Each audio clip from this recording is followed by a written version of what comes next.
I will begin with a formal territorial acknowledgement, recognizing that we are meeting on lands that have been inhabited by Indigenous people from the beginning.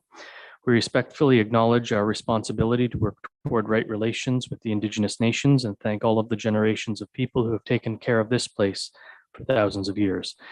In particular, we acknowledge the proud heritage of our neighbors from the Alderville First Nation and the Mohawks of the Bay of Quinte. We'll begin with a motion from Councillor Bateman, seconded by Councillor Tadman, that Council approve the October 12th, 2022 special council meeting agenda as presented. Any discussion? Councillor LeBlanc.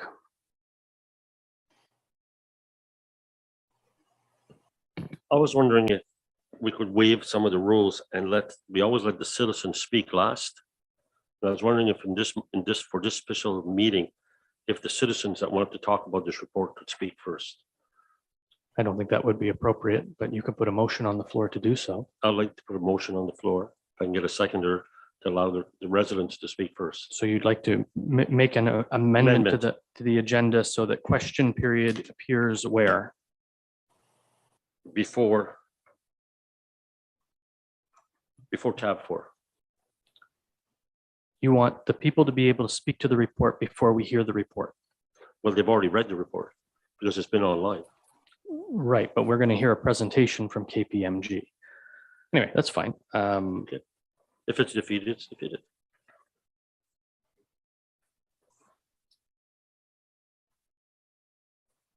Is there a seconder?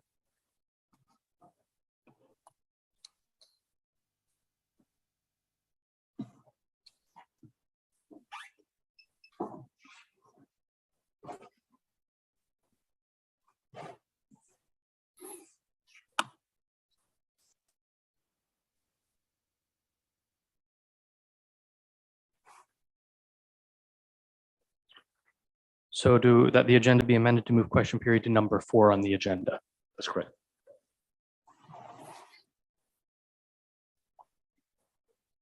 That's moved by Councillor LeBlanc, seconded by Councillor Tadman. Is there any further discussion? All in favor? Any opposed? Motion's defeated.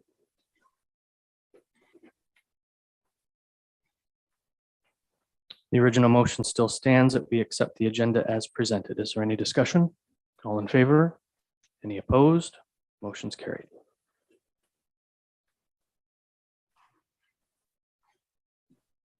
That takes us to declarations. Are there any declarations of pecuniary interest? And if so, please state the general nature thereof. There are none noted. That brings us to the topic for tonight's special council meeting, which is the KPMG Organizational Cultural Review. And I'm not sure who's joining us from KPMG. Bruce and Janine? That is correct, Your Worship. So I'm going to turn the floor over to you both for your presentation. Thank you, Your Worship and Council. My name is Bruce Pieper. I'm a partner with the firm KPMG. And with me tonight is my colleague, Janine Lang, who is the engagement manager on this particular project. And what we'd like to do tonight, Your Worship, is make a presentation to Council on the work we have done with Council and staff around organizational culture. Now, are we going to be able to present the presentation across on Zoom, or? You should have the ability to share your screen, Bruce. Oh, okay. So Janine, you're up and going on that? There we go. Okay. And if we can go into the presentation mode, Janine, that's the little icon in the top left. Oh, didn't like that, I guess.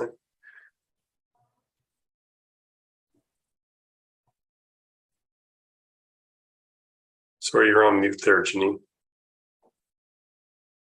Sorry, I'm just having a slight difficulty here with the presentation mode. I think Okay, well then we won't worry about putting it in presentation mode. Let's just get it up on the screen. Yeah, my apologies. Yep. Can you see that okay? We just see all you folks on Zoom. Yeah, I don't see it yet. Is that not presenting? It No, is not. Oh, it is on my screen. My apologies here.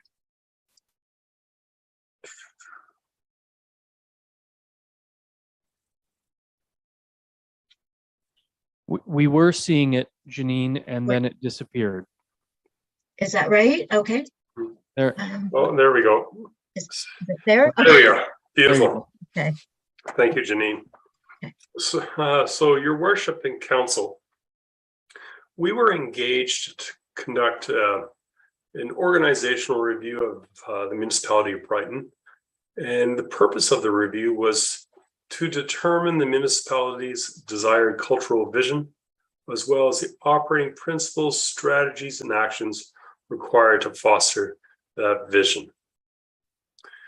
Based on our understanding of the background, the project objectives and scope, and the key deliverables desired by the municipality, we took a look at the following scope of work.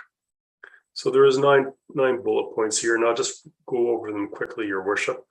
First one is review departmental functions in terms of workflow and alignment, identifying duplication and overlap of duties and responsibilities, assess the current municipal corporate organizational structure, and identify recommendations for change, review decision-making structures and processes, and identify opportunities for enhancement and empowerment of staff, improve the delivery time and quality of services provided by the departments, look at individual accountability and ownership by staff, assess the level of staff turnover, making recommendations with respect to the retention of staff, evaluate and make recommendations on the current working relationship and the structure between council and management, and finally examine the communication processes both internally and externally. So that is what we are engaged to do. If we turn the page, Janine, you can see there was 4 phases of work, and we began in June. And over the course of June and into July, what we did is we took a look at the current state of the municipality. So we reviewed documentations. If you remember, we met with a wide variety of stakeholders, including council, and we assessed the current mandate structures and operations of the municipality. In phase 3, we worked with the municipality's project team to define the desired future's culture for the organization. And we developed operating principles, a recruiting strategy, and made other recommendations. And then we wrapped it up in September with a final report and we have the presentation tonight in early October. So those were the 4 phases of work and when they were conducted. And with that, Your Worship, what I'd like to do is turn it over to Janine, who actually led the work, and she's going to take you through the findings and the key takeaways from this particular project. Janine? Great, thank you, Bruce. This summary really puts into perspective the key findings from the team, and we want to start by certainly acknowledging the good progress that Brighton had made in previous years towards improving the working relationships, specifically with respect to management and staff in public works and parks and recreation. Although that situation has been to a great extent addressed, the team has acknowledged that it always takes time for trust to be rebuilt. And also, we heard that the relationship between council and management is certainly improving, so on the right track. And specific accolades were made regarding the orientation program, which has been improved to really help clarify roles and expectations. Now, when we assessed our findings, we certainly wanted to consider the context of the environment. And that's why the following 4 bullets on the bottom half really put into perspective our findings. Whenever there is change, we simply expect resistance. So many of the behavioral issues and sources of conflict could certainly stem, we believe, from the challenge of the pace of change, given that the organization needs to grow as the number of residents to Brighton is increasing. For example, there's folks that are migrating from the GTA to the local community, and all of that is putting a strain on employees, citizens, and key stakeholders. Certainly, during these times of the Great Resignation, any small town is going to experience recruiting challenges given the talent shortage that we know exists globally. So we expected to hear certainly about challenges, and a lot of what we heard is certainly normal, although Brighton's reputation within the community, which we'll touch on in a moment, is contributing to additional challenges. And certainly, as we would expect, there is likely a handful of very vocal, concerned residents. So that is the norm that we see whenever we conduct these types of municipal reviews. And then finally, given these times that we live in of things like the Me Too and Black Lives Matter movements, we are hearing consistently from all of the clients that we work with the need for management to be particularly diligent in setting the right tone from the top in terms of using appropriate language and not at all disrespectful. And so those were themes that we expected to hear, and certainly they've held true. And then areas of opportunity that we did notice is that while there is some tensions between council and management, we did hear about some concerning comments regarding disrespectful behavior. So the conclusion here was that certainly council is well aware of their role to represent citizens, very clear regarding that, and many examples emphasizing that, while there's an opportunity to better balance that with the need to represent the organization more broadly. And so some of that that evidence in terms of social media and reputation would be examples that we found of the opportunity to improve in that area. And then certainly we heard about numerous opportunities to improve the work environment, and the specific key issues were all related to the themes of a lack of transparency, the opportunity to improve communication, a perceived inequity, and some examples, we're going to say, of disrespectful behavior. It's not pervasive, so we want to make sure we're giving it the proper context. There are instances of these, and where they existed and where there were reports, people have indicated that it was having a negative impact on the employee experience. So to address these concerns, the team worked closely with the folks of Brighton that were responsive in terms of giving their time to the project to develop a culture plan. We believe that this one-page document that we'll present in a moment really summarizes the vision of making the organization a great place to work, and outlines some clear tactics that would help shape that better employee experience and in turn deliver better service to the community. So looking ahead, we really wanted to make sure that we were diligent in advising. Obviously, culture is not something that you can change overnight. It takes a lot of effort, and most importantly, it takes consistency and a shared accountability by all. So it requires the commitment of employees, certainly all of management and council, to maintain a role and an adherence to the principles that you'll see in a moment. So no easy fixes, but there is a clear implementation plan that we have outlined with specific actions in the next year and a half in particular to continue the momentum that has already been started. And we've sort of wrapped up by saying, unless some of those deeply rooted assumptions in old habits change, that culture change is unlikely to stick. So those were the key findings of the report and the assessment. And this is the example of the draft culture plan that we believe sums up the journey that Brighton is on to, in the words of many that we spoke with, it's a good place to work today, and implementing this journey would make it an even better place to work. So there is a culture vision that is the organization's vision, providing a guidepost. We've identified these 10 cultural themes, and they were validated in all of the focus groups and interviews that we've conducted, both with all of the council members who are present, as well as the sampling of staff that we spoke with and management.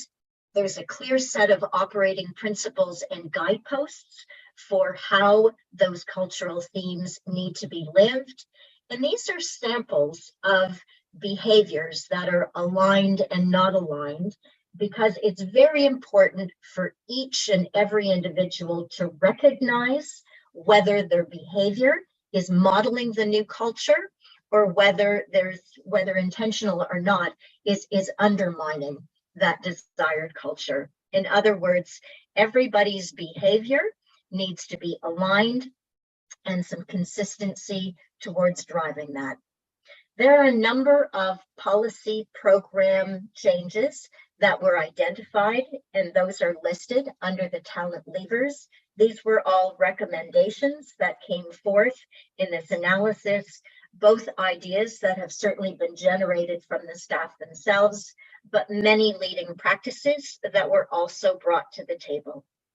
And so this, we believe, is a culture plan that can help shape that desired vision and help make Brighton an even better place to work. And as far as an implementation plan, finalizing that culture journey is one of the key steps. We've also created, as one of the outputs that you would have received in your package, a Word document called the Culture Promise. That is a document that has been used by other municipalities, for example, to communicate consistently the new path forward and that culture vision, so that there is a common language and a consistent view held by all about what the culture journey represents. And then the next level of implementation is really around making sure that management is clear about their role, as is council and as is the people leaders in the organization, making sure they're clear about their role and what it means to live it every day. We identified the opportunity with the new council to receive an orientation session. We thought that a good fit might be a code of conduct session where they would be clarifying their role and expectations around how to model this desired culture. So that was one of the recommendations put forward. But certainly this is a culture vision that needs to be cascaded down to every single employee in the organization and should be shared externally within the community on, for example, the website. And in terms of the recommendations for living this, making sure that every separate work team takes the time to define and translate what this means day to day, so that there is clear understanding on behaviors, what is acceptable and not acceptable, so that there can be clear accountability and an opportunity to embed that in a performance management process. So those were some of the rollout strategies that were recommended, as well as an assessment, because of course we learned that whatever gets measured gets done and focused on. And so conducting a baseline measure next year was a recommended action. And a leading practice is to follow that up every 6 months or 12 months with even pulse checks to make sure that the organization is making progress and that the good progress that is being made is communicated and celebrated. So that was the key findings and the implementation plan that was put forward, Your Worship. Thank you to you both. We appreciate you bringing all of this, the work you've done, first of all, and bringing all of it forward.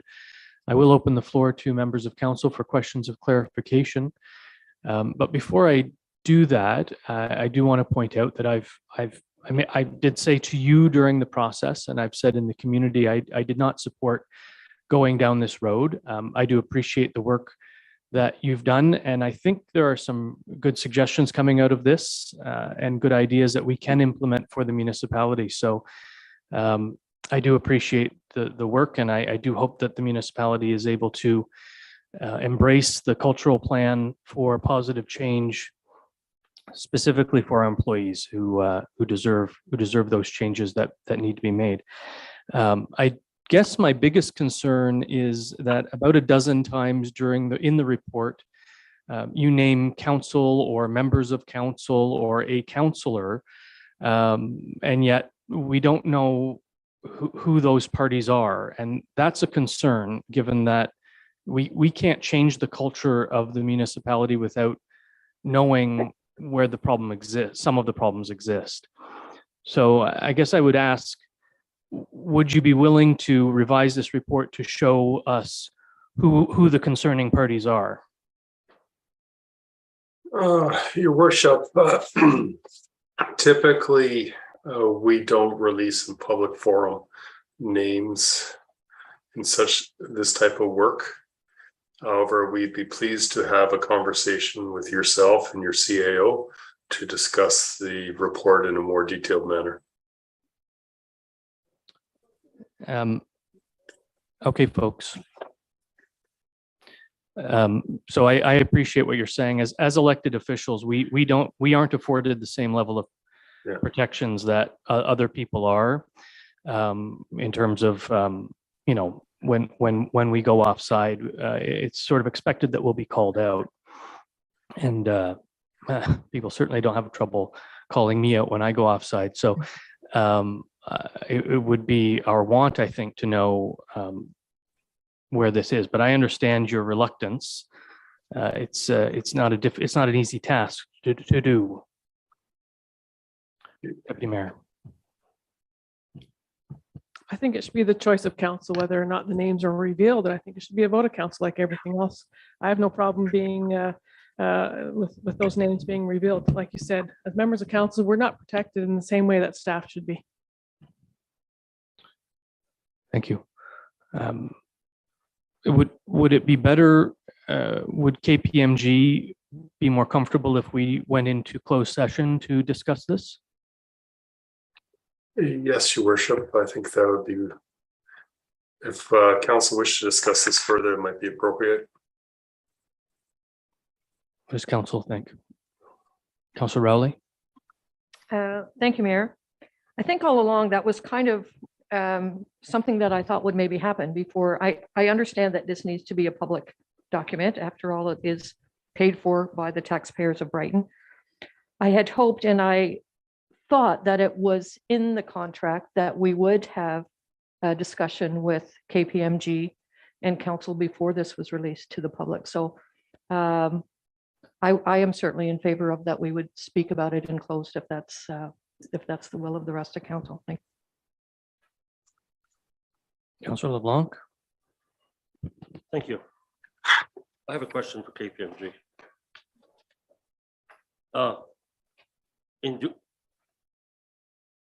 In doing this, you cite counselors or council. What is your definition?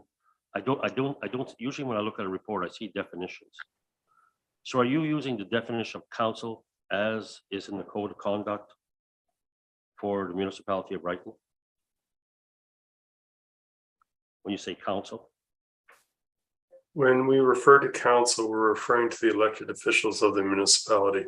All elected officials? All elected officials. Okay, before you took some of these reports, have you talked to the integrity commissioner on any investigations or any investigations by the integrity commissioner that should have been brought forward on, and any disciplinary action that was done by the integrity commissioner? So no, we did not talk to the integrity commissioner. That was not within our scope of work. Do you think that some of these reports say that counselors were aware? If counselors were aware, do they have a duty to act and to take those counselors in front of the integrity commissioner? Yeah, I can't answer that question for you at this Well, I'll point. answer for you, it's yes. So if Why are we asking questions we already know the answers to? I want to know if he did his job. Well, he did his job. It's a 53-page report. Well, you shouldn't be mentioning any counselors if it hasn't gone in front of the integrity commissioner and reviewed. He didn't name any counselors. But you want to go and close door and name counselors. I want to know who specifically are the counselors or members of council that have been interfering and bullying and causing problems with staff. And so would I. We are not. We do not know who the problem children are. Well, I'm willing to go and close the door with you. Very well.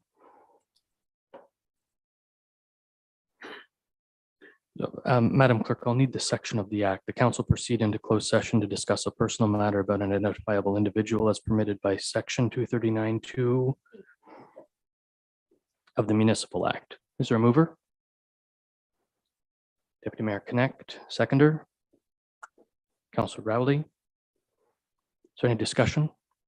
Those in favor? Any opposed? Motion's carried.